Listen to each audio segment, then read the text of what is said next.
Donc bonjour à tous. Bonjour. Bonjour. Voilà, je m'appelle Jacques Bonvoy, je suis jardinier amateur. Je travaille depuis 30 ans en jardinage écologique. Donc j'ai abandonné, enfin plus de 35 ans, et j'ai abandonné le motoculteur il y a 30 ans. Au profit, dans un premier temps, de la bêche, fourche-bêche, et après de passer des systèmes de grelinettes, c'est-à-dire travail du sol sans retournement. Et il y a une dizaine d'années, je me suis intéressé à la couverture permanente du sol, inspiré de ce qu'on rencontre dans la forêt, parce que je pense que la forêt, c'est un bon exemple. Hein, en forêt, on n'y va jamais, on laboure jamais, on ne va rien y mettre, et en fait, on sort des fûts énormes. Donc peut-être quelque part, il faut se poser la question de ce qui se passe en dessous et au-dessus. Donc le principe de la forêt, c'est que les branches et les feuilles tombent, et que tout ça crée une litière sur le sol, et où la vie du sol va venir décomposer, etc. Contrairement à certaines techniques de permaculture, enfin entre guillemets, moi je ne condamne pas la permaculture parce que c'est des bonnes techniques, mais il y a des techniques de permaculture où on enterre du bois, on enterre des tas de choses. Bon, dans certains cas, agronomiquement, c'est pas forcément très génial. Donc je travaille sur 500 mètres carrés de potager, 25 mètres carrés de serre, donc en couverture permanente, sans travail du sol, et sur des plates-bandes de 1,20 m de large, de manière à pouvoir travailler de chaque côté sans être obligé de piétiner. Donc voilà, ça c'est donc ce qu'on appelle le travail en jardinage sur sol vivant. Et en fait, ça c'est une parcelle qui a été couverte une partie de l'automne. Mais en fait, tous les vers de terre ont fini par venir chercher la couverture. Et au mois de février, il y avait pratiquement plus de couverture sur cette parcelle, alors qu'il y avait 2 à 3 cm de couverture. Voilà, donc finalement, ce qui est bien, c'est que les vers de terre, ils bossent. Bien. En jardinage, on peut considérer qu'on a deux approches. Soit on considère le sol comme un support physique pour lequel on va être obligé d'apporter tous les éléments, etc., engrais, travail du sol, etc. Soit on considère le sol comme un milieu complexe vivant et on va faire agir la faune du sol, donc ce que la nature peut mettre à notre disposition pour fertiliser le sol. Quand on travaille sur simple support physique, donc ça c'est une photo d'un ancien motoculteur qui s'applique depuis très longtemps. Quand on travaille avec un simple support physique, comme le sol comme un simple support physique, il faut investir en matériel. On est dépendant beaucoup des énergies fossiles. On utilise des engrais et des produits phyto qui sont originaires du pétrole.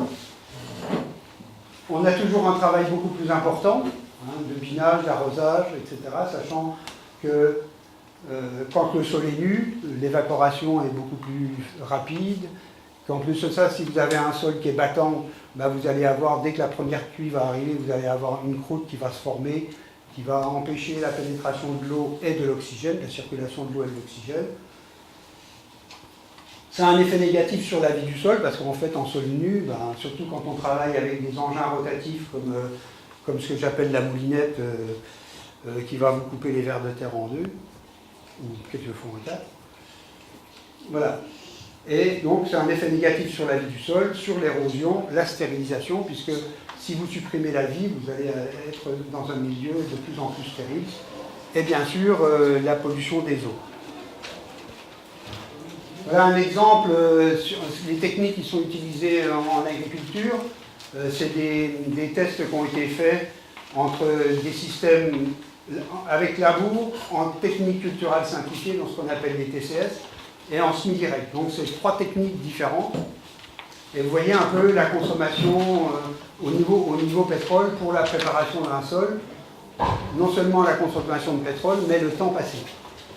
Donc on voit quand même que c'est des techniques en semi-direct ou en technique culturelle simplifiée qui sont un peu les moins gourmandes en énergie et les moins gourmandes en travail. Les rendements, on compare les entrants, les sortants, c'est quoi les rendements? Non, alors, les rendements, bon, au début, il y a toujours des problèmes de mise. Je pensais pour les 3, monsieur, excusez-moi. Ah, pardon. Ah non, les rendements, ça c'est simplement le coût préparation au sol. Donc on parle des chômages, préparation du sol, semi-temps de travail. Voilà, donc un peu le sort des vers de terre en fonction des machines qui travaillent le sol. Voilà, on a par exemple sur les engins rotatifs, on a pratiquement aux environs de 70% de mortalité des vers de terre. On en a un peu moins, on est à l'ordre de 25% quand on travaille avec la charrue ou des outils à dents. C'est déjà mieux. Voilà, une photo assez intéressante, c'est deux bras de ruisseau. Un bras qui vient d'une partie cultivée, donc souvent en sol nu, avec, on voit, la partie fertile du sol qui est véhiculée par les... Alors qu'à gauche, c'est un bras qui vient d'une parcelle forestière.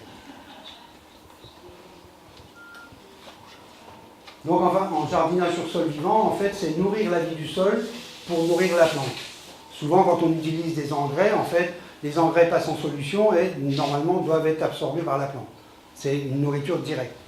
Avec bien sûr tout ce que ça inclut, c'est-à-dire que souvent, il y en a une partie qui est solubilisée et qui part dans les fonds. Ce que je n'ai pas souligné aussi dans le travail du sol avec certaines machines, c'est la possibilité d'avoir des semelles de labour, même qu'on a aussi en système rotatif, puisqu'en fait les dents sont courbées, donc on spatule le fond, et dans certains cas, on s'étonne après que dans certains sols lourds, au printemps, ça s'égoutte moins, parce qu'en fait, la pénétration en dessous de la partie travaillée est plus difficile. Et la réserve en eau, la communication en période de végétation, eh ben, la remontée des eaux par capillarité est aussi plus difficile. Donc, ça marche dans les deux sens. Voilà, en milieu complexe, donc on a moins d'investissement en matériel, peu d'énergie, moins d'énergie fossile, moins d'arrosage, une vie du sol moins perturbée, moins de désherbage, puisqu'en couverture, donc on a quand même, quand on a des couvertures de 2 à 3 cm, voire plus, on a très peu de pénétration. Et comme en plus on ne travaille pas le sol, la première année qu'on met en place ces cultures, quand on travaille le sol, on va remonter un stock de semences qui va lui se mettre à germer. Donc c'est souvent les annuels et les bisannuels, donc les plantes qui ont un cycle annuel ou bisannuel. Mais comme on ne retravaille plus le sol les années suivantes, on n'a pas remonté de stock nouveau. Donc en fait, bien sûr, si l'année précédente, quand on a eu cette levée de plantes, on s'est bien assuré de les arracher avant la mise à graine, quoi.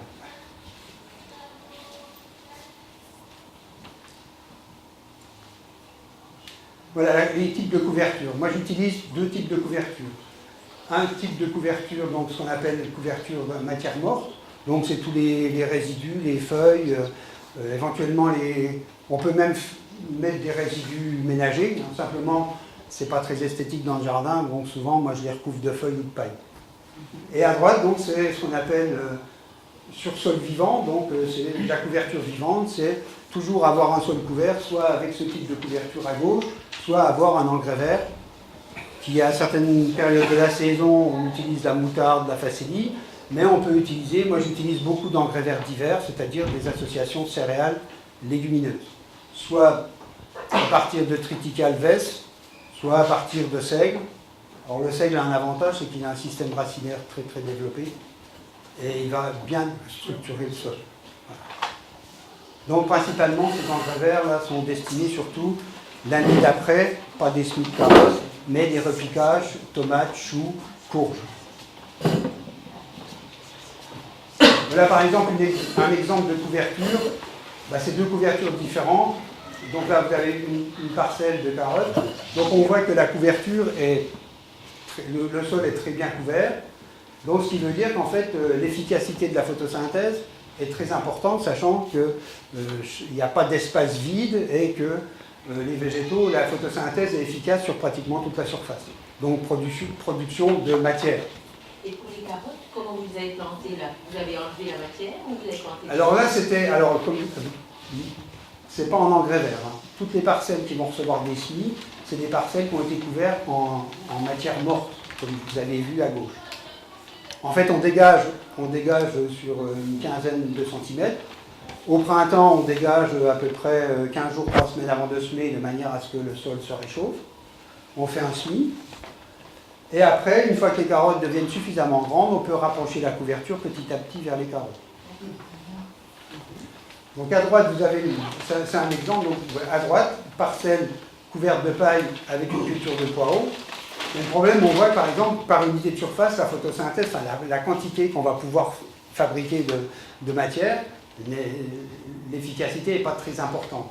Donc ce que j'essaye de mettre en place, c'est de faire des cultures d'engrais verts, par exemple un trèfle nain blanc, qui va couvrir l'intervalle et qui va permettre, après la récolte des poireaux, de pouvoir avoir un engrais vert qui va servir de couverture pour l'hiver et qui va servir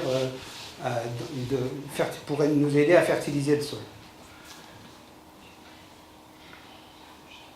Voilà, en fait, la fertilité d'un sol, là, un peu comment on peut voir. Donc la fertilité d'un sol, c'est arriver à une structure, ce qu'on appelle une structure en grumeaux. Donc c'est des particules qui sont liées, mais en laissant des espaces, de manière à pouvoir faire circuler l'air et l'eau.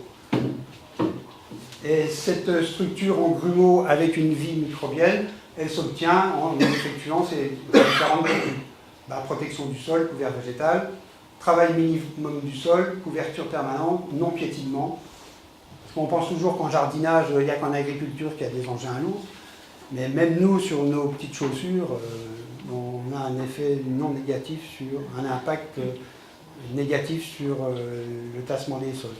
Et sachant aussi qu'en jardinage, on va souvent, il vient de pleuvoir, on va aller chercher une salade, on y va, et voilà quoi. Alors qu'en agriculture, un agriculteur, il sait à quel moment il peut ressortir pour aller travailler au champ. Donc apport de matière... Travailler quand c'est sec, c'est ça, vous voulez dire plutôt travailler quand c'est sec? Non.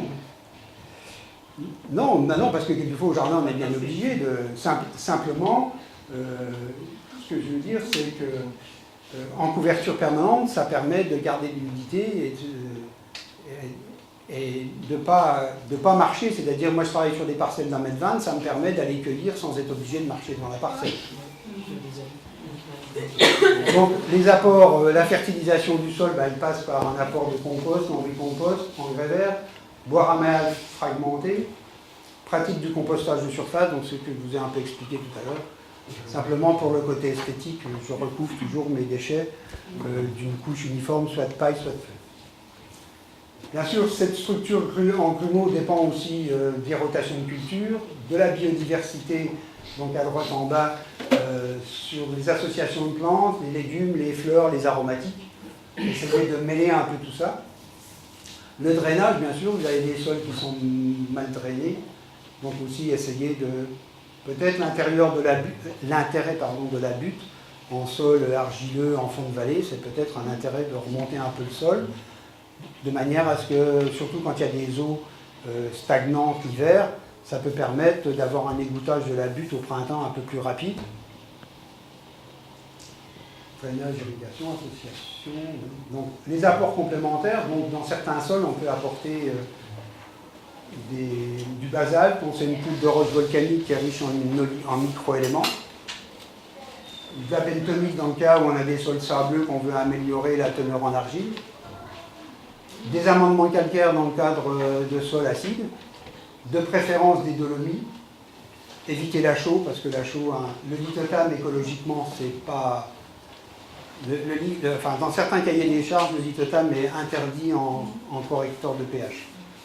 Vu qu'écologiquement, c'est des sources de production non renouvelables, mais le lithotame est encore utilisé en poudrage foliaire pour apporter des oligo-éléments et choses comme ça. Donc on en utilise nettement moins. Donc moi, ce que j'utilise, je suis en sol limonosableux, donc il y a un pH qui a tendance à aller vers l'acidité.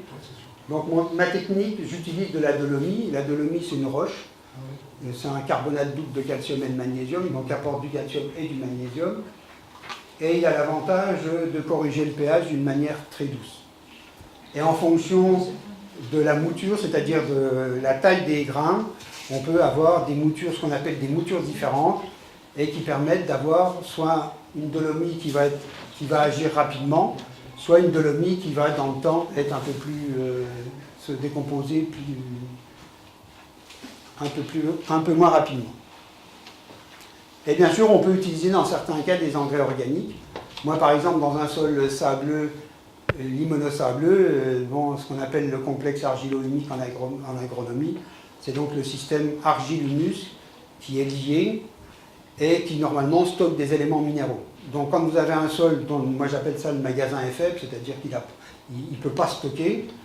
Donc quelquefois, il y a un lessivage, donc quand il pleut, il y a des éléments nutritifs qui sont entraînés vers le fond et qui ne sont pas captés par les racines de vos plantes. Donc on peut utiliser certains engrais organiques comme les tourteaux de ricin, qui ne sont pas des engrais organiques, donc ils vont passer par la vie du sol pour être dégradés. Ce n'est pas quelque chose qui est comme certains, les ammonitrates, etc. Moi, l'ammonitrate, pour moi, c'est un peu un engrais qui font comme le sucre dans le café.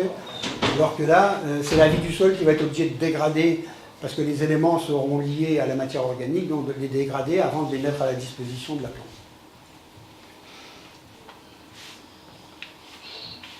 Bon, alors la structure d'un sol, bon, c'est peut-être un peu, je sais pas, c'est peut-être un peu... Bon, je vous inquiétez pas, après il y a des photos. Hein. Voilà, en fait, un sol, on détermine surtout un sol par ses proportions de sable, de limon et d'argile. Bon, quand c'est bien structuré, c'est-à-dire quand il y a des proportions d'argile, d'humus et de calcium, on a ce qu'on appelle des agrégats, des petites mottes, et ça crée des espaces vides qui permettent à l'eau et à l'air de circuler. Les micropores, eux, retiennent quant à eux l'eau, parce qu'il faut qu'un sol soit drainé, mais il faut qu'il ait la capacité de stocker de l'eau qui sera nécessaire à la plante. Voilà, donc je ne vais pas trop... J'ai un petit schéma à la fin, voilà, qui montre en fait un peu la structure idéale. Bon, ce qu'il faut savoir, c'est qu'on a rarement la structure idéale. On tend vers cette structure, mais on l'a rarement.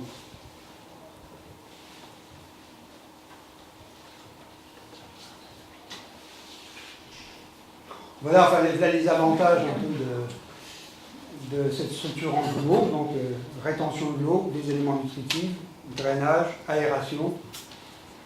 Comme le sol est bien drainé, bien aéré, on a un développement de système racinaire intéressant.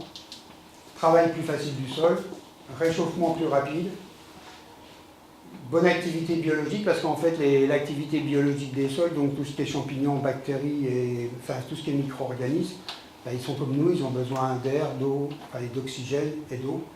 Donc si le sol est bien aéré, on va vers une vie du sol assez intense. Bon, c'est rare quand même, voilà. Donc on améliore souvent les sols un peu déficitaires, c'est à l'aide d'amendements organiques. Quand on a un sol qui est très... En fait, il y a une phrase qui date de très longtemps, parce qu'en fait, la matière organique, elle améliore, elle allège les sols lourds, elle donne du corps aux terres légères. C'est un dicton, une phrase qui existe. Voilà, maintien, amélioration de la structure, donc les apports organiques qui vont permettre de stimuler l'activité biologique et de fournir des éléments de nourriture pour les plantes. Donc c'est fait par des apports de compost, de BRF ou des cultures d'engrais. Alors, je ne sais pas si vous savez ce que c'est que le BRF. Le bois raméal fragmenté, c'est tout ce qui est taille d'arbre qui est passé au broyeur et qui est réduit en petits fragments. Mais il y a des caractéristiques bien spécifiques pour le BRF, c'est qu'en fait, c'est des broyats de branches jeunes qui sont capables encore d'émettre des brindilles ou des feuilles. Ce n'est pas du bois de tronc, ce n'est pas du bois de planche. Et l'avantage des BRF, c'est que c'est des matières qui sont encore riches en nutriments, parce que en fait, le bois de tronc, c'est souvent de la lignine, un peu d'éléments minéraux, mais il ne reste plus grand-chose. Alors que le BRF, c'est un bois vraiment vivant, avec ce qu'on appelle de la lignine, parce que tous les bois forment de la lignine, mais sur les bois de tronc avec lesquels on fait des planches, la lignine est très polymérisée, ça veut dire qu'elle est très, très compactée. Alors que sur le BRF, c'est des lignines peu polymérisées qui vont pouvoir être attaquées par les champignons lignivores et qui vont pouvoir décomposer plus facilement et bien sûr fertiliser le sol. Donc bien sûr, améliorer le pH dans le cas des terres acides. Alors éviter de travailler excessivement le sol, assurer une couverture permanente et surtout éviter de piétiner.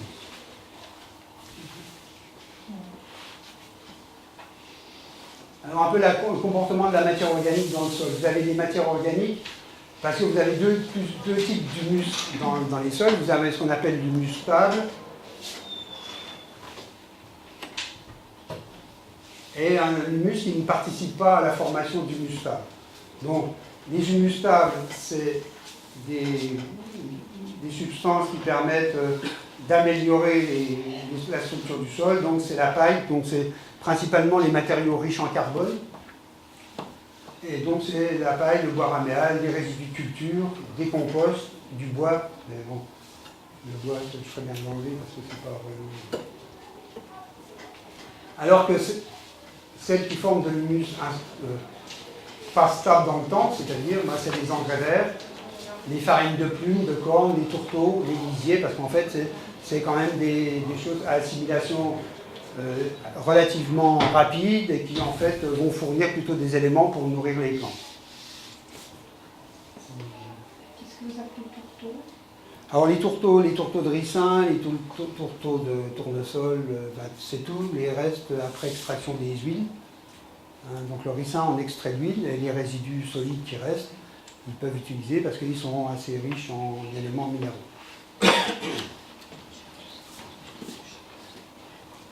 Alors les avantages de la couverture du sol, donc là on a passé en couverture du sol, donc ça freine l'évaporation de l'eau, donc par conséquent ça réduit l'arrosage, protège le sol du soleil, réduit la température, comme ça votre sol, le problème est réduit la température surtout dans la saison, ça évite les variations trop importantes, sachant que la couverture c'est assez isolant.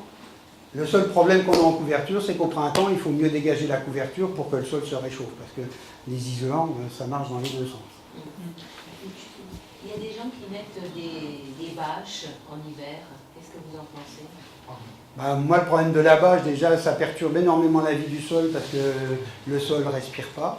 Si vous avez de la matière organique, vous allez avoir une fermentation qui sera en ce qu'on appelle en anaérobiose, très peu d'oxygène et qui va plutôt transformer. Ce ne sera pas très bénéfique pour la suite des cultures. Puis la bâche plastique, bon déjà c'est pas très écologique. Donc on limite le tassement, on limite le travail du sol et ce qui par conséquence on économise du temps. Ça favorise aussi la vie biologique du sol parce qu'en fait on s'aperçoit qu'en couverture, quand on travaille en sol nu, on n'a pratiquement pas de faune du sol, donc on n'a pas de cloporte, on n'a pas de mille-pattes, on n'a pas de petites bêtes qui, elles, en fait, participent au fractionnement de la matière organique. Comme en forêt, la première action est avec c'est les petites bébêtes, les insectes qui vont fractionner la matière organique et permettre aux champignons d'envahir les tissus d'une manière... Et donc la couverture aussi limite la pousse des herbes indésirables. Les inconvénients, parce que dans tout système, il y en a. Bon, ce qu'on voit quand même, c'est qu'il y en a un peu moins que des avantages. Voilà, retard de réchauffement au printemps, c'est ce que je vous parlais tout à l'heure, dont l'intérêt de dégager. Favorise les herbes indésirables vivaces, parce que je vous parlais tout à l'heure, donc quand on retourne un sol, la première année, on va avoir des annuels qu'on va éliminer avant la montée à graines. On va avoir des bisannuels, donc on va essayer de... Et après, on a quelques vivaces. Les vivaces, on les connaît bien, c'est chien-dent, liseron, éventuellement prêle dans certains sols. Bon, moi, la prêle, c'est pas un problème parce que j'en fais des tisanes, ça peut servir. Favorise les limaces et favorise les rongeurs. Donc moi, j'ai pas trop de problème parce que je suis en ville et ça fait longtemps que les rongeurs, ils ont quitté les lieux. Mais les limaces, par exemple, ce qui me manque dans les jardins, c'est les prédateurs de la limace, parce que le problème, c'est ça. C'est qu'en fait, des hérissons, on en voit très peu, des carabes, on n'en a pratiquement plus. Et le problème, donc, c'est à nous de nous transformer en prédateurs. Alors voilà, après, qu'est-ce qu'on utilise comme méthode? On avait le sol qui est rempli de limaces. Moi, je suis rempli de limaces. C'est un sol que, comme vous dites, là, oui. C'est des poules. Ou des canards indiens. Cette année, le problème des poules, c'est qu'elles grattent. Le canard indien, lui... Canard indien. Canard indien. C'est des canards à grands coups qui sont tout droits, là, qui se promènent. Ah si, c'est vrai, ils sont vraiment efficaces parce que ils ont... L'avantage, c'est qu'ils mangent, mais et puis en plus de ça, ils s'attaquent très peu aux salades. Et surtout, ils ne grattent pas le sol parce que dans une parcelle de semis... Ou alors la poule, ce qu'il faut faire, il faut le mettre, il y a des techniques, ce qu'on appelle les tracteurs à poules, c'est-à-dire faire une cage sur roulette, avec de l'espace quand même, et puis on la déplace de parcelle en parcelle, comme ça, voilà. Mais ça n'empêche pas le grattage, hein. Et ça, le grattage, c'était du fond. Un peu gênant dans les skis.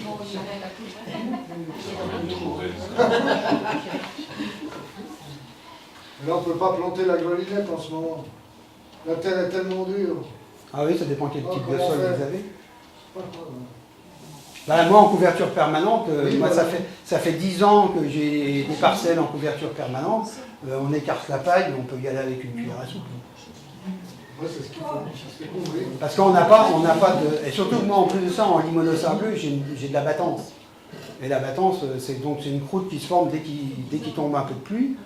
Donc voilà, la couverture, ça amortit le choc de la goutte, ça amortit, et la pénétration se fait tout doucement, et ça n'a pas d'impact ou très peu d'impact sur le sol.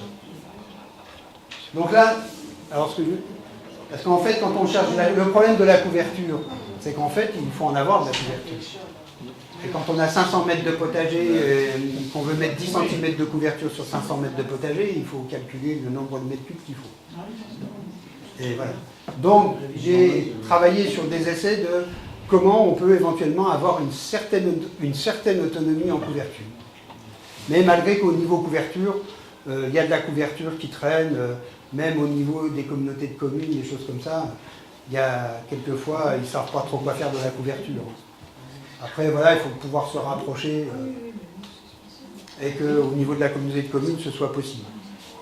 Moi, j'ai réussi cette année à récupérer 8 mètres cubes de BRF par l'intermédiaire d'un paysagiste qui ne savait pas trop quoi faire.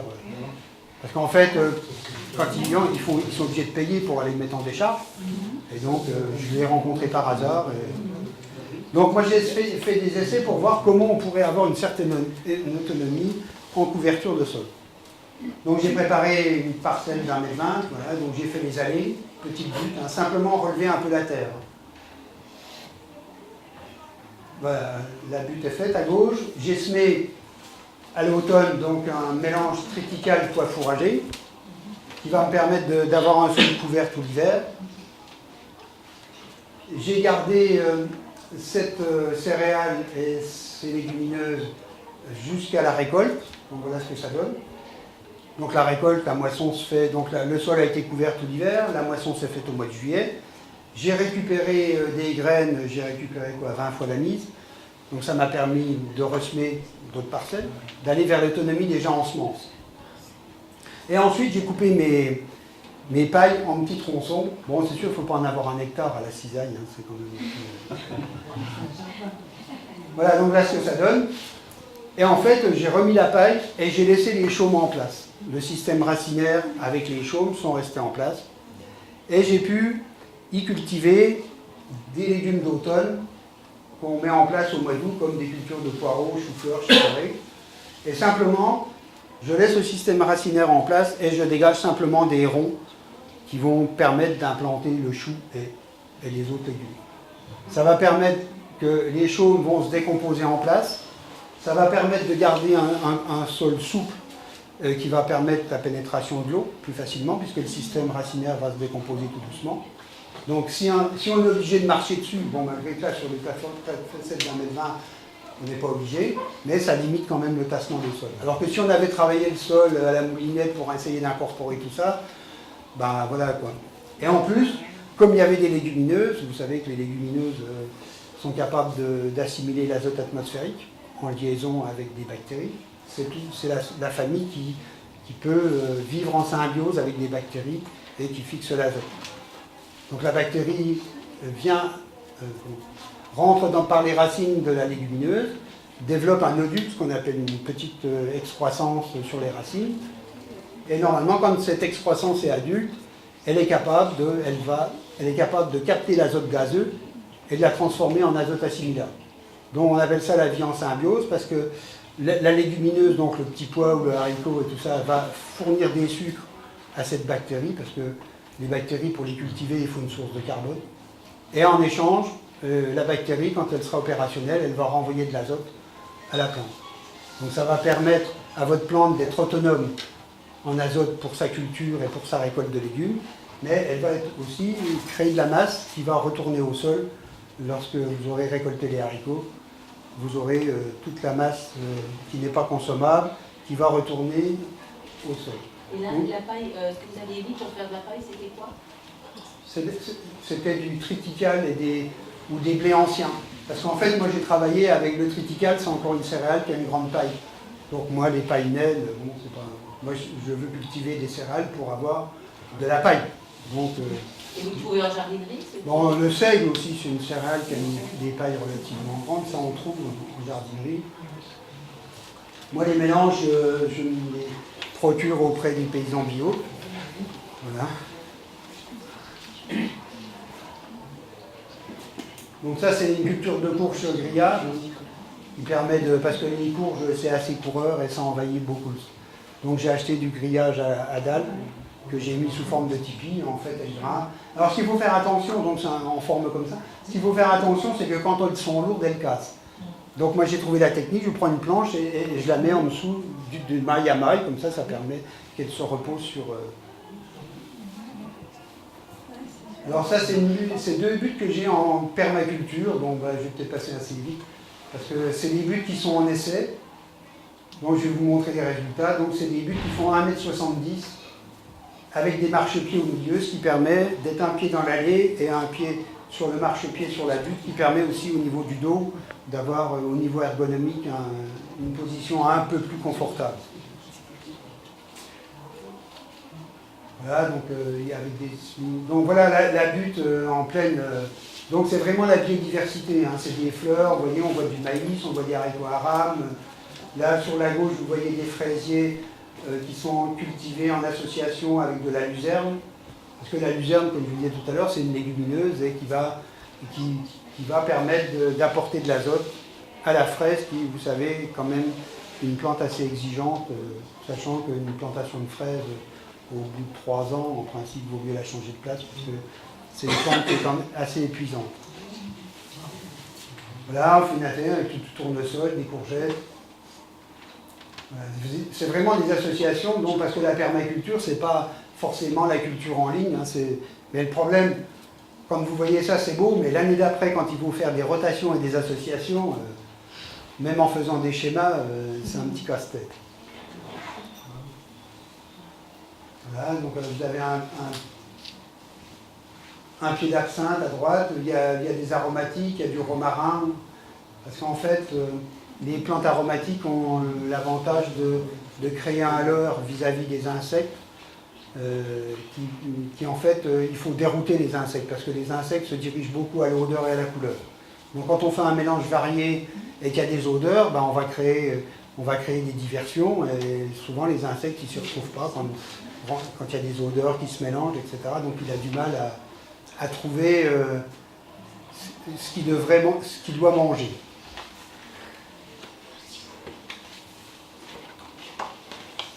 Voilà, donc des petites pommes d'or, avec des soucis, des sagettes, des ignas. Mon voisin il dit que c'est un peu le bazar. C'est pas du jardin. Comment? C'est pas rassurant. Comment? C'est pas rassurant. Ah non, mais moi ça me va bien. Hein. Là par exemple, vous voyez des céleris, il y a un pied de consoude qui vient déborder au-dessus. Là derrière, vous voyez les céleris raves, bon, ils n'ont pas l'air de trop souffrir. Voilà, donc un autre. Voilà, un chou de printemps entre deux pieds de fraise.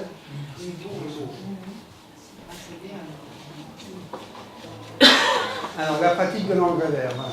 Donc le rôle de l'engrais vert, le rôle principal de l'engrais vert, c'est amélioration de la structure des sols et amélioration de la fertilisation.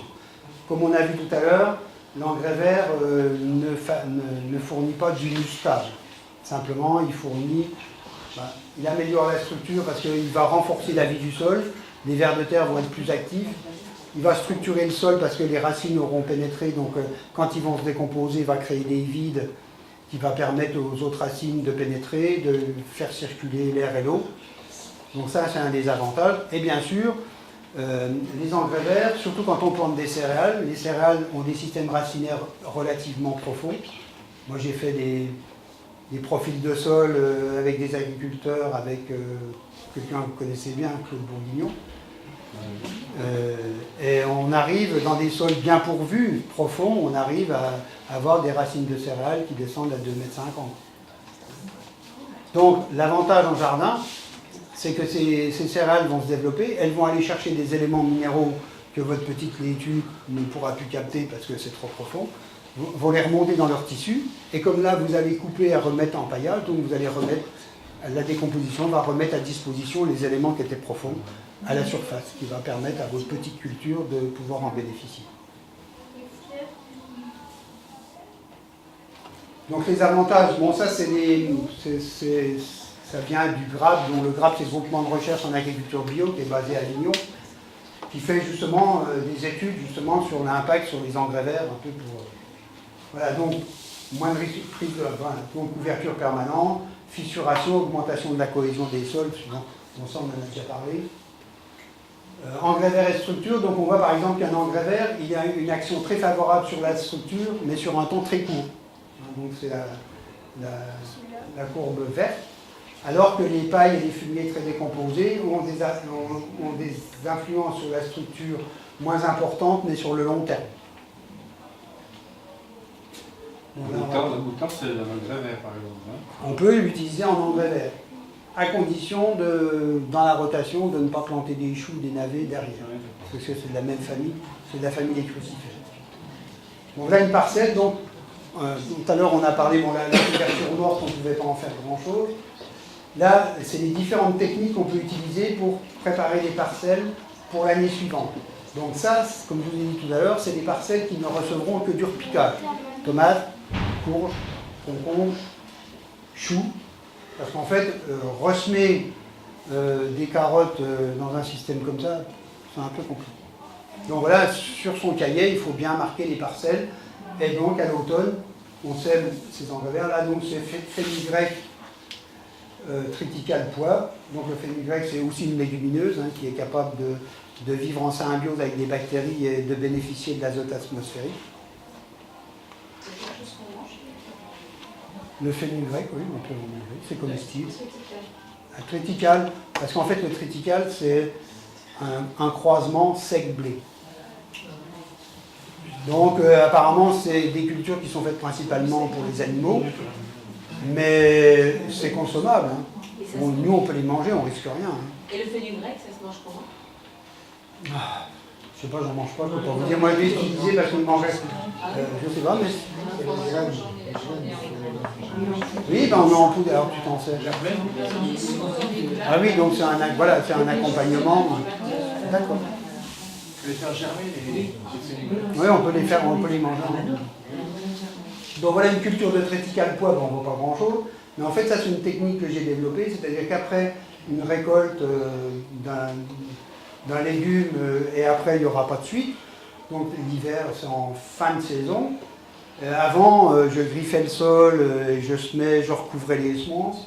Maintenant, un petit griffage de sol, je sème mes graines et je paille. Et ça pousse, ça passe à travers la paille, et je suis quitte de m'amuser à essayer d'enterrer les graines. Et le feuillage, là, c'est pourquoi? Comment? Ça, c'est simplement pour les merles, parce que les merles, ils sont bien gentils, mais chaque fois qu'ils voient quelque chose qui est couvert, ils viennent, ils font des trous. Alors le plus terrible, c'est quand vous semez. Vous avez bien écarté la paille, vous avez semé, les merles, ils viennent et ils prennent la paille pour la remettre sur vos semis. Et ça, rien que ça, apparemment, ça les décourage. Bon, voilà encore une autre technique. Là, c'est de la culture de trèfle incarnat, donc c'est une légumineuse, donc qui permet d'enrichir le sol en azote. En plus de ça, c'est une plante qui est très mellifère, donc elle a un intérêt pour les abeilles et tous les insectes butineurs. Voilà. Voilà, derrière, alors là c'est une culture de triticale qui a été faite jusqu'à la récolte des semences. C'est-à-dire que le triticale, il a été semé l'année d'avant, la récolte s'est faite au mois de juillet, et juste après la récolte, donc j'ai paillé avec la couverture et j'ai repiqué des choux brocolis. Sans travailler le sol. C'est-à-dire que j'ai laissé les choux en place, j'ai simplement aménagé des ronds de manière à pouvoir y incorporer mes choux. Donc vous voyez quand même au niveau travail, c'est un peu plus facile. Alors là c'était une culture de blé ancien. donc qui a été récolté, donc pareil, début juillet. Et derrière, on a implanté une culture de haricots. On voit les restes. Les haricots, c'est les dernières cultures, début juillet, les dernières plantations. Et donc à l'automne, en fait, après la récolte des haricots, ben, j'ai coupé en tronçons pour mettre en couverture, en laissant justement les racines dans le sol. Et c'est quoi? Alors pourquoi? Parce qu'en fait, on parle souvent dans la fertilisation, les apports de matière organique, du rapport C sur N, c'est-à-dire richesse en carbone et richesse en azote. Regardez sur les sacs de compost ou de terreau que vous achetez, vous avez toujours une indication du C sur N, qui est de l'ordre de 100, 30, 20 ou 30, ça dépend. Voilà, alors, comme c'était un paillage, que j'ai cultivé mes haricots sur un paillage, donc riche en carbone, paille riche en carbone, j'ai apporté des matières vertes des haricots, qui sont des légumineuses et qui ont bénéficié d'une partie de l'azote atmosphérique. Donc je coupe et ça me fait quelque chose. Bon, j'ai pas calculé le rapport C sur N, mais ça apporte de l'azote. Parce que les vers de terre, ils aiment bien la paille, mais bon, ils aiment bien changer de temps en temps.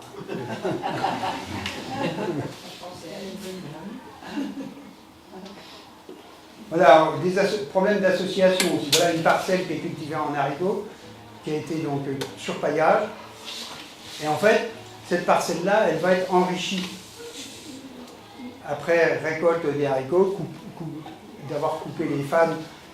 Et l'année d'après, on va implanter des cultures de choux, céleri, raf, qui sont des cultures assez exigeantes. Alors pourquoi l'association choux, céleri, raf? Parce qu'en fait, le céleri, comme je vous parlais tout à l'heure des plantes à odeur forte, le céleri a tendance à éloigner la pyrite du chou par son odeur. En plus, apparemment, au niveau sous-sol, il y a une bonne association, parce qu'il y a des plantes qui s'aiment, il y a des plantes qui ne s'aiment pas, hein, c'est un peu comme les humains. Voilà, donc, en fait, l'association est vraiment bénéfique, autant par l'odeur pour dérouter les parasites du chou, autant au niveau racinaire pour le partage des éléments. On peut mettre un chou, un céleri, Ben oui, oui, on peut faire comme ça. Donc, en parlant de chou-céleri, donc c'est une parcelle aussi, ben là, ça va être le cas. C'est une parcelle, c'est une association engrais vert, chou et céleri. Je sème fin mi-mars du trèfle nain blanc.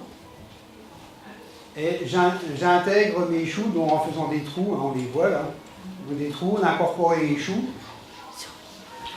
Et donc la deuxième, ben voilà ce qui se passe au bout de quelques semaines. Donc le trèfle a poussé. Et donc le trèfle, je le coupe à peu près 2 fois pendant la culture. Et tout ce que je coupe, je le remets au pied du chou. Ce qui va permettre de faire un paillage. Mon trèfle à côté va continuer à pousser. Et à l'automne, l'avantage aussi de cette technique, c'est que vous récoltez les choux et les céleris et vous avez semé votre couverture pour l'hiver. Parce que le trèfle va continuer. Et au printemps, dans le trèfle nain, vous faites quoi? Alors soit on le laisse une deuxième année, parce que l'avantage c'est qu'il fleurit la deuxième année et qu'il est très mellifère. Là on va y incorporer éventuellement des laitues, puisqu'il faut faire une rotation, on n'y remettra pas des choux et des céleris, mais on peut remettre un dur piquage d'autres choses. Vous pouvez quand même repiquer dedans. Ben, refaire comme le céleri, refaire des ronds ou garder les ronds du céleri et puis réimplanter des... Voilà, mais simplement en respectant les rotations de culture. Okay. Soit alors, si vous voulez vous en débarrasser, ben, il faut prendre un petit sarcloir et couper vraiment entre 2 terres, quoi, pour couper la plante au collet, de manière à ce qu'il n'y ait pas de repousse. Mais bon, la repousse, on arrive toujours à en rater, hein, on n'y arrive pas forcément. Mais, enfin, pour moi, c'est pas un problème. Et surtout, c'est laisser en couverture et laisser tout ça. Donc, bien sûr, c'est quand même une parcelle qui va être consacrée encore l'année-là à du repiquage. Alors là, on peut y remettre des courges, on peut y remettre des choses qui sont un peu... Sur votre expérience, sur 10 ans, 15 ans, vous ne retournez donc plus jamais à la terre? Alors, j'ai des parcelles que j'ai été obligé de raérer parce que je suis en limono-sableux. Et comme je vous expliquais tout à l'heure, il y a des parcelles pendant cet hiver qui ont été découvertes où les vers de terre ont consommé pratiquement la totalité. Donc avec les pluies d'hiver, ça a fait un certain tassement. Donc je reprends avec la grelinette ou le croc, simplement Pas pour... plus. Pas plus. Non. Jamais plus la bêche. Ah non, jamais plus la bêche. Ah ça, la bêche, non, ça fait longtemps que... C'est comme le motoculteur. Hein. Les feuilles de chou extérieures, là, on prend que la boule du chou, quoi. Est-ce on les laisse sur place en Non, couverture ou est-ce qu'il faut les mettre sur un compost? On peut les mettre sur un compost, Oui. ou moi je les passe au broyeur et je les laisse sur place, avec la racine. Ah oui, Parce que ça, oui. même au compost, ça met du temps. Hein. Oui. Donc là, l'avantage d'avoir un broyeur, un petit broyeur, on n'est pas forcément... Bah, sachant que les tomes de chou, c'est quelque chose de très dur. Oui. Alors, vaut mieux les passer au broyeur. Bah, je les passe au broyeur, je les remélange aussi bien avec de la paille. Je fais des mélanges, comme je fais des stocks de choses à broyer, et je fais des mélanges de broyat, et puis après je le remets sur le sol. Quoi. Sur le sol d'où viennent les matières. Voilà, donc ça à droite vous avez des choux à choucroute, et puis à gauche donc des choux rouges. Là ce que ça donne au bout d'un certain temps. Et là sur des parcelles comme ça, on arrive à avoir des choux qui font à peu près 2,5 kg et des céleri raves d'à peu près 700-800 grammes. Bon, sachant que c'est des espèces qui sont très gourmandes et aussi en eau. Hein. Ce qu'il faut savoir, c'est que l'origine du céleri, c'est une origine marécageuse. Le céleri a été amélioré à partir d'un céleri qui pousse dans les endroits très frais. Donc obligatoirement, il a quand même gardé ses exigences en éléments minéraux et en eau. Et les bouteilles, là, elles servent à quoi? Alors ça, c'est des petites, c'est au début pour un peu limiter les limaces. Donc c'est un petit peu des jeunes plants que je mets des bouteilles dessus, comme ça les limaces... Ça sert de cloche, quoi. Oui, oui. Bon, le problème, c'est que quand il fait très chaud, ça peut griller. Hein. Ah oui. Donc là aussi un exemple de culture de trèfle dans du chou, avec un chou, une salade qui a servi à faire de la semence d'ailleurs. Voilà, donc c'est des choux de printemps. Bon, apparemment ils sont pas mal. Là on passe sur des associations, ce qu'on appelle un peu la trilogie des trois sœurs. C'est un système de culture qui est utilisé en Amérique du Sud. D'ailleurs, qui est très bien expliqué dans le film de Marie-Monique Robin, Les Moissons du Futur, c'est tous les systèmes un peu. Donc ça, je le pratique depuis plusieurs années. Donc à gauche, là, vous avez des courgettes au stade petit, vous avez les haricots, et au même endroit où il y a les haricots, on sème du maïs. Et en fait, comme le haricot, c'est une légumineuse qui va être autonome en azote, donc elle ne va pas pénaliser le maïs. Et même à la rigueur, quelquefois, les légumineuses sont capables aussi de rejeter des composés azotés qui bénéficient aux voisins. Donc après, voilà un peu ce que ça donne. Alors ça, c'était des haricots du Pérou. C'est un ami qui m'a ramené ça du Pérou. Mais alors le gros problème, ils ont fait de la feuille, mais j'ai jamais vu une fleur, ni la couleur des fleurs, ni les gousses. Bon, moi je pense que c'est un problème de photopériode surtout. En fait, on sait par exemple que pourquoi le chrysanthème est à point à la Toussaint, c'est parce que ils ont une photopériode bien... Et jusqu'à l'équinoxe d'été, ils vont développer des feuilles par des chrysanthèmes. Et dès l'équinoxe d'été, dès que les jours vont commencer à raccourcir, ils vont amorcer la floraison. Et donc, les horticulteurs qui préparent ça, ils sont obligés de les élever en serre et d'augmenter la durée du jour pour ralentir et être sûr qu'elles seront bien en fleurs à la Toussaint, quoi, pas 15 jours avant ou 15 jours après. Donc la régulation se fait par la lumière. Bon, il y a des exemples, il y a l'épinard aussi, pareil. Alors lui, c'est l'inverse. L'épinard va faire des feuilles en jours courts. Et dès le printemps, les jours vont rallonger et ils vont monter à graines. La nature est quand même bien faite. Voilà, donc un outil. Alors ça, c'est courge, c'est pas courgette, c'est courge haricot. Donc là, il y a de la butternut, il y a de la Provence, la musquée de Provence. Il y a pas mal. Là aussi un autre, l'association courgette maïs. Donc ça, c'est toutes des photos du jardin, hein. J'ai pas été sur Internet. Voilà, BRF paillage. Bon voilà, donc c'est un peu... Alors bon, j'avais fait un petit truc sur les bactéries, mais quelquefois, bon, un peu le rôle des bactéries, donc bon, c'est un peu peut-être pour un dimanche, c'est peut-être un peu. Donc là, je vais passer très vite. Si vous avez des questions, ben, moi je suis prêt à y répondre. Bon, ça c'est quelque chose. Par exemple, vous voyez que les bactéries, elles aident aussi à solubiliser, à mettre à disposition des plantes certains éléments. Comme le soufre, qui n'est pas directement assimilable par la plante, les bactéries les transforment en sulfate, qui lui est assimilable par la plante. Le phosphore, c'est pareil, et beaucoup d'autres minéraux. Donc il utilise aussi, il y a une production d'hormones au niveau des bactéries qui sont sous forme de gibberine ou d'oxine, qui sont des hormones de croissance naturelles générées par les plantes, les bactéries. Voilà. Donc ça c'est ce qu'on appelle la fixation d'azote, que je voulais parler un petit moment. C'est en fait la relation des légumineuses avec certaines bactéries. Et vous voyez la photo de gauche, ces petits nodules qui sont des petites usines à azote. Alors ça, c'est la relation avec les champignons. Donc c'est ce qu'on appelle les systèmes mycorhizes. Donc c'est les relations qui existent entre les champignons et les plantes. Ça existe beaucoup en forêt. Alors, je ne sais pas si vous avez entendu parler du livre La vie secrète des arbres de Wolven, un forestier allemand, qui a beaucoup travaillé là-dessus. En fait, nous-mêmes avec Internet, on est très en retard parce que les arbres étaient connectés depuis longtemps. Par ces systèmes de... Et il y a un autre chercheur du musée d'histoire naturelle de Paris, donc, qui a écrit un bouquin qui s'appelle Jamais seul. Et lui, il a mis en évidence donc, le rôle de ces mycorhizes. Donc les mycorhizes, c'est des enveloppes de champignons qui se mettent autour des racines et qui profitent de ce que les arbres rejettent comme source de carbone, puisqu'elles sont dépendantes du carbone. Mais en échange, elles ramènent de l'eau, elles ramènent des éléments minéraux, parce que souvent, ces mycorhizes, elles vont beaucoup plus loin que la racine de l'arbre. Et elle est connectée à d'autres arbres. Et c'est ça qui est vraiment intéressant. Et il y a un essai qui a été fait où sur une colonie de végétaux mycorhizés, donc qui étaient connectés entre eux, avec une bêche, ils ont coupé aux 4 coins pour isoler un groupe de plantes. Et bien un mois après, les plantes qui étaient toujours connectées, elles faisaient 50 cm de plus que les plantes qui avaient été isolées du réseau mycorhizien. Voilà, donc ça c'est vraiment... Donc voilà, enfin les échanges. Bon, je vais peut-être... Bon, la faune du sol. Alors ça, c'est un travail que j'ai effectué avec les étudiants de première année d'ingénieur agro d'Ensaya, donc aussi ces panneaux qui ont été faits en liaison avec les troisième années d'ingénieur agro.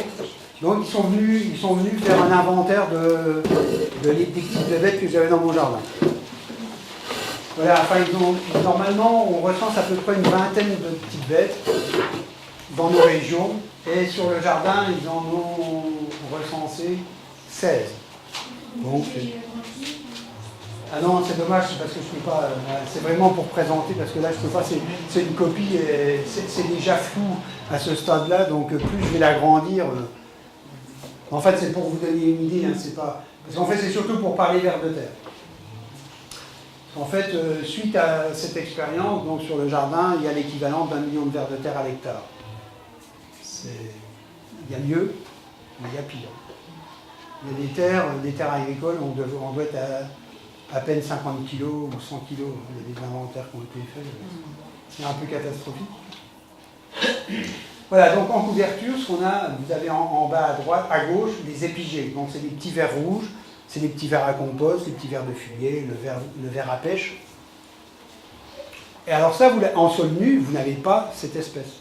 Cette espèce ne fonctionne qu'en sol couvert. Vous n'avez pas de vers épigé. En forêt, vous en avez.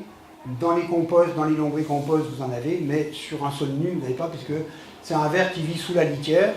Il ne fait pas de galeries. Il fait des galeries horizontales. Donc, en rouge, c'est en jachère. Donc, vous voyez qu'en bleu, c'est en zone nue. Ben, il n'y en a pas. Les anéciques, donc c'est des gros vers de terre qui font des galeries verticales qu'on trouve souvent dans son jardin, qui sont assez gros. Donc on voit par exemple qu'en terre nue et en milieu couvert, on est pratiquement au double. Les épianéciques, bah ça c'est les étudiants qui m'ont appris que ça existait. Donc on en apprend toujours. Et le plus remarquable, c'est les vers épigés, donc endogés, pardon. Les endogés, donc c'est des vers qui font des galeries horizontales en sous-sol. Et donc la population, elle explose quand on est en couverture. On voit, donc voilà, c'était assez intéressant d'avoir une idée de... Donc voilà un peu le jardin avec ses composteurs. L'ailleurs, donc ces plantes qu'on voit là, qui sont des plantes comestibles, qui ont un goût d'ail. Alors, le compost, vous l'utilisez pourquoi? Bah, très peu. Maintenant, je fais beaucoup de compost de surface, ou alors je l'utilise vraiment pour ce qui est courge, pour essayer, quand je fais des trous dans mes engrais verts, quelquefois, je rajoute un petit peu de compost avant de repiquer ma plante. Donc ça, c'est les plantes que vous voyez, donc c'est de l'ailleurs, c'est comestible, pour certains c'est une mauvaise herbe. Alors là, pareil, donc c'est un peu tout ce qu'on peut utiliser comme engrais vert, mais bon, j'en ai une grande série, donc je pense que je vais plutôt répondre aux questions. Voilà, du seigle. Triticale, donc les crucifères. Bon voilà, parce que là, on va y passer. Je préfère laisser de la place aux questions. La facélie, oui, c'est beau, c'est très mellifère. Et l'avantage de la facélie dans les rotations, c'est que c'est une plante qui n'appartient à aucune famille de nos légumes cultivés. Donc ça, c'est plus parce que je fais quelquefois des petites interventions auprès des maraîchers. Quelquefois, bon, voilà, sont plus intéressés. Donc les engrais qui fixent l'azote, hein, donc on a vu les févrolles, les luzernes, les lupins, le sainfoin, les trèfles. Donc on peut y revenir hein, si vous avez. Donc ça c'est les nichoirs à mésanges. Tous les ans j'ai 2 nichoirs qui sont occupés. Sachant que la mésange est très intéressante au niveau des chenilles, parce qu'en fait, bon, elle est granivore une partie de l'année, mais elle est insectivore surtout au moment où elle a des petits, parce que les insectes sont beaucoup plus riches en protéines. Et donc, ça tombe juste au moment où il y a le développement des chenilles, etc. Donc, la nature, finalement, fait bien les choses quand on n'y intervient pas trop souvent. Voilà, une mangeoire, un hôtel à insectes, qui est surtout occupé par des petites abeilles rousses. Alors, est-ce qu'il y a un emplacement particulier pour mettre l'hôtel à insectes? Il faut l'orienter à l'est. À l'est. Pas à la pluie battante. Oui. Puis dans un endroit, moi j'ai le gros hôtel, oui. Mais j'ai des petits hôtels à insectes que je mets par exemple au niveau des petits fruits. Parce qu'en fait, toute la floraison des petits fruits, elle est très tôt dans l'année. Et souvent, les abeilles de ruche, qui sont des abeilles qui n'ont pas de fourrure, alors elles sortent beaucoup plus tard ou elles sortent à des températures supérieures. Alors que les abeilles solitaires, qui vivent donc pas en communauté, elles ont une fourrure, les petites abeilles rousses, là. Donc apparemment elles sont moins sensibles au froid, donc elles sortent à des températures un peu plus basses que les abeilles de ruche. Puis il y a les bourdons terrestres aussi, qui sortent plus tôt. Et moi j'ai des petits hôtels comme ça qui sont mis dans les plantations de petits fruits, groseilles, cassis, et qui permettent aussi d'avoir... Mais ce qu'il y a le problème aussi, c'est quand on accueille des insectes, il faut se dire, moi j'accueille des insectes, pas uniquement pour polliniser les groseilles, parce que le reste de l'année, elles vont être un peu ennuyées, elles ne vont pas avoir grand chose à manger. Donc il faut toujours essayer d'y incorporer un mélange de fleurs à floraison étagée, qui va permettre de pouvoir les nourrir et de les garder sur le lieu le maximum de temps. Voilà, je vous remercie de votre attention, et puis si vous avez des questions, n'hésitez pas. Merci bien.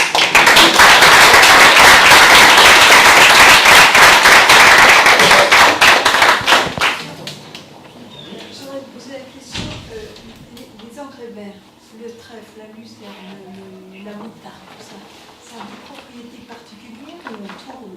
Comment on fait pour choisir? Ça a des propriétés particulières. Par exemple, moi la moutarde, j'en sème avant un piquage de tomates, parce que la moutarde, la famille des crucifères, c'est des végétaux qui sont riches en soufre. C'est un peu complexe, il faut qu'on étudie ça. Oui. Qui va se péter mieux Non, oui, ça culture après. Non, mais par exemple, les propriétés de la moutarde, ça peut être utilisé pour faire un engrais vert.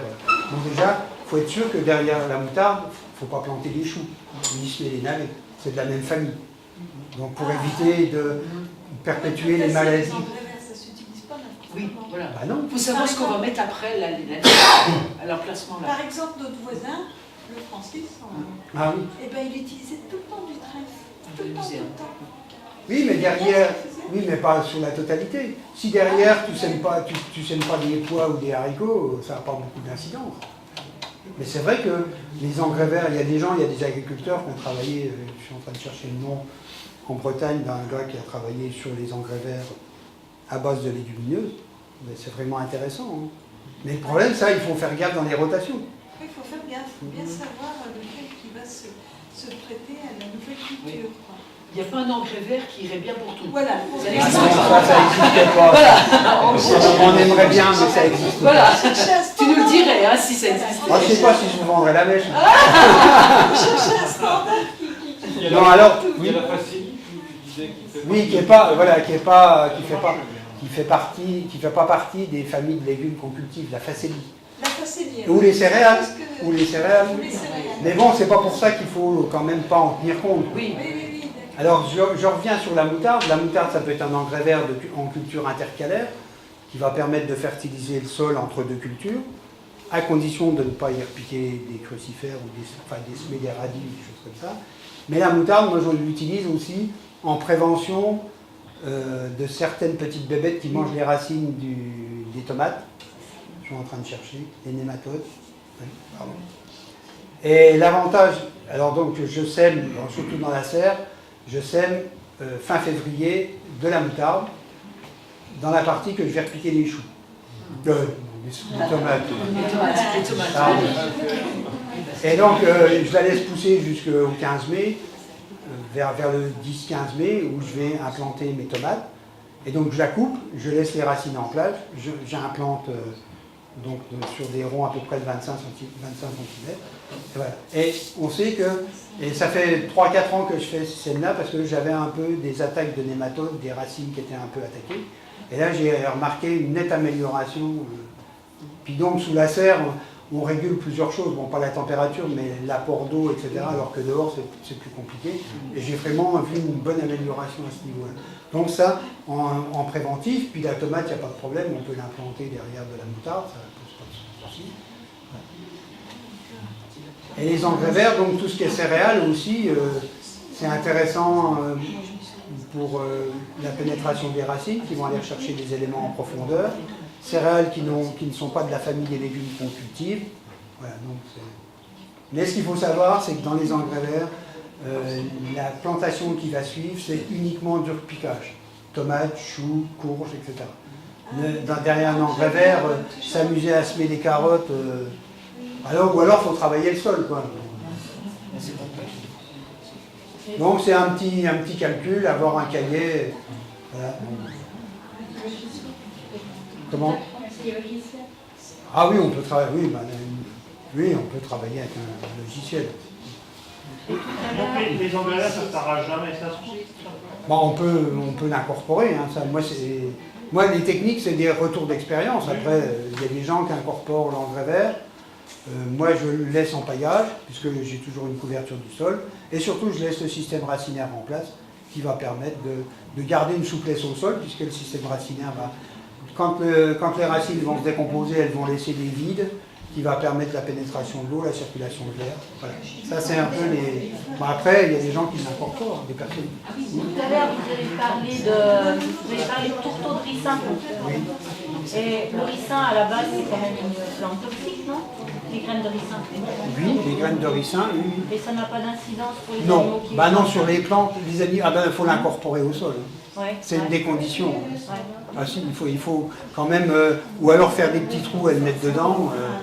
Voilà. Oui, ben ça pour les animaux, c'est un peu, c'est ce qui est marqué un peu sur les sacs. Il faut à tout prix l'incorporer au moins un petit peu. Donc c'est pour ça que c'est dans les parties où j'implante mes choux ou des choses comme ça. Donc c'est à ce moment-là, si j'ai besoin d'en mettre, j'en mets. Et obligatoirement, il est enterré. Il n'est pas au contact. Et pour les animaux du sous-sol, ça... Non, c'est pas des non, apparemment, il n'y a pas de... Pour les insectes, mais pour les animaux à sang chaud, oui. Ah oui, d'accord. Pour les limaces, comment vous gérez pour les limaces sur le couvert? Alors limaces, c'est ramassage. Comment? Qui rate de limaces? Alors, il y a des méthodes en biodynamique qui peuvent être, je pense que purin de limaces, Les cendres. les cendres de limaces. C'est la date là, pour les ramasser et brûler. D'accord, c'est la C'est période. la période là, oui. D'accord. Il y a aussi des recherches qui sont faites en agro-homéopathie avec, oui, avec les granules d'Elixtosta. C'est une Allemande qui a travaillé dessus, Christiane Mauth. Donc c'est quelque chose qui marche assez bien, parce qu'en fait, vous connaissez l'histoire de la girafe et de l'acacia. Dès qu'une girafe broute un acacia, il y a des informations qui circulent pour prévenir les autres. Et en fait, la plante, elle réagit en synthétisant des molécules inappétantes. Et on pense que si ça marche avec l'acacia et la girafe, ça doit marcher avec la limace et d'autres plantes, à condition de savoir quoi y mettre. Et en fait, les granules d'Elixtosta, c'est des granules faites à partir de coquilles d'escargot de Bourgogne, qui sont concassées, mis en solution, après diluées, hein, comme on le fait en homéopathie, dynamisées, etc. Et qui en fait, d'après les recherches qui sont faites, en fait, quand on arrose ces plantes avec cette préparation, la plante va penser qu'elle est agressée. Donc elle va synthétiser des molécules qui vont rendre la plante un peu moins appétante, avec un risque moins important d'attaque de limaces. Voilà. C'est le principe. Et ça, c'est des techniques qui se développent de plus en plus, parce qu'il y a des recherches qui se font. Parce qu'on se dit, bah, ça marche avec l'acacia et la girafe, ça doit marcher avec d'autres végétaux. J'essaye. Vous avez? On en a sur le stand. Ah, d'accord. Moi, je l'achetais sur un site. Ah bon, vous en avez là? Je passerai le voir. Quel stand? Sur le stand des biodynamistes. C'est le stand qui va, quand on va au jardin, quand on va à la ferme, l'animation. Oui, moi j'essaye des techniques pour les limaces avec la cendre de bois, avec les coquilles nitropilées ou les tuiles de miro.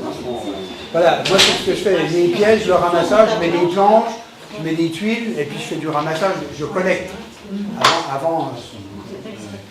Mais alors, la cendre, il faut faire très attention à la cendre, parce que la cendre, c'est quelque chose qui est très riche en calcium et très riche en potasse, et c'est quelque chose qui est assimilable rapidement. Et le problème, comme tu es en terrain calcaire, si tu es en terrain calcaire, il vaut mieux pas rajouter trop de calcium. Ça, c'est un peu l'inconvénient, parce que c'est très déséquilibrant. Il y a beaucoup de personnes qui me disent la cendre de bois. Je dis attention, moi j'utilise la cendre de bois un peu dans le compost, c'est comme le sel et le poivre en cuisine.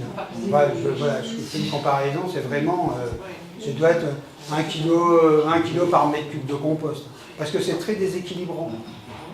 Pratiquement, il y a très peu de phosphore, alors il n'y a pas du tout d'azote, et il y a beaucoup de potasse et de calcium. Et ça fait des paquets comme ça qui restent.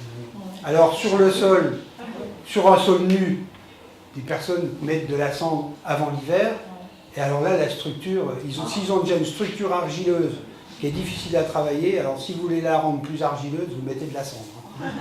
Sur la structure du sol, ça a un effet très très négatif. Surtout sur des sols, genre sol argileux. Vous n'avez pas de couteau? Ah non, mais moi je suis en ville, ça fait longtemps qu'elles ont migré. Ça c'est comme le bio. Non, ce qu'on est plus embêté, c'est avec les limaces, parce que on est en milieu fermé, en ville, donc on n'a plus de prédateurs, on n'a plus de carabes, on n'a plus des orvets, on n'en a plus, des hérissons, on n'en a plus.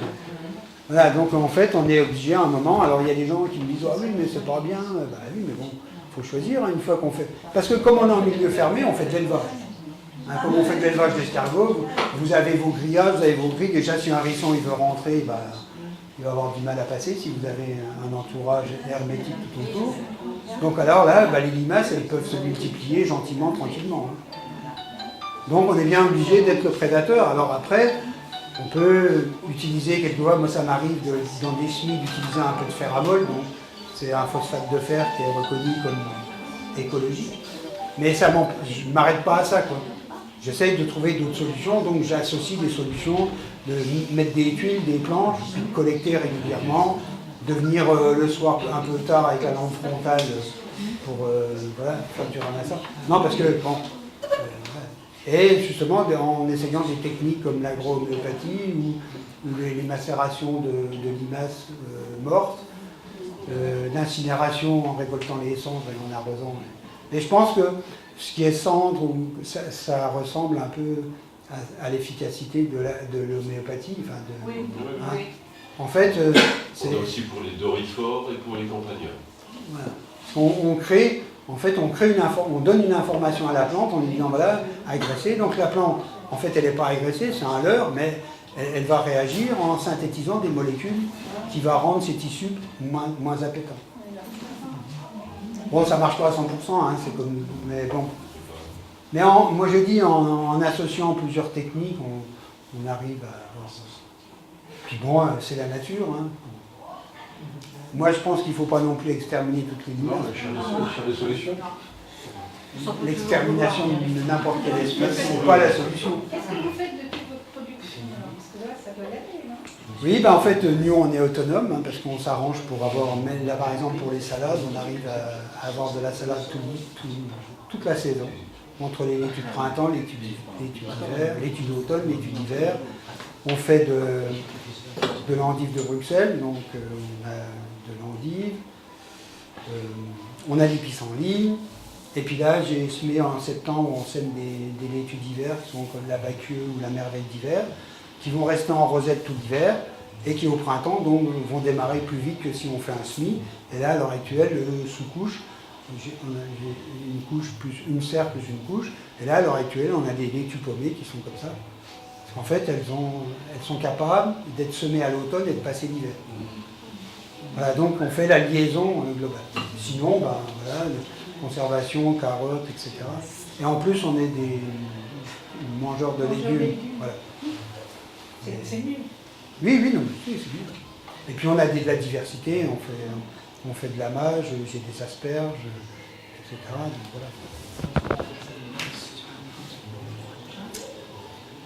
voilà. Voilà. Merci bien. Merci à vous.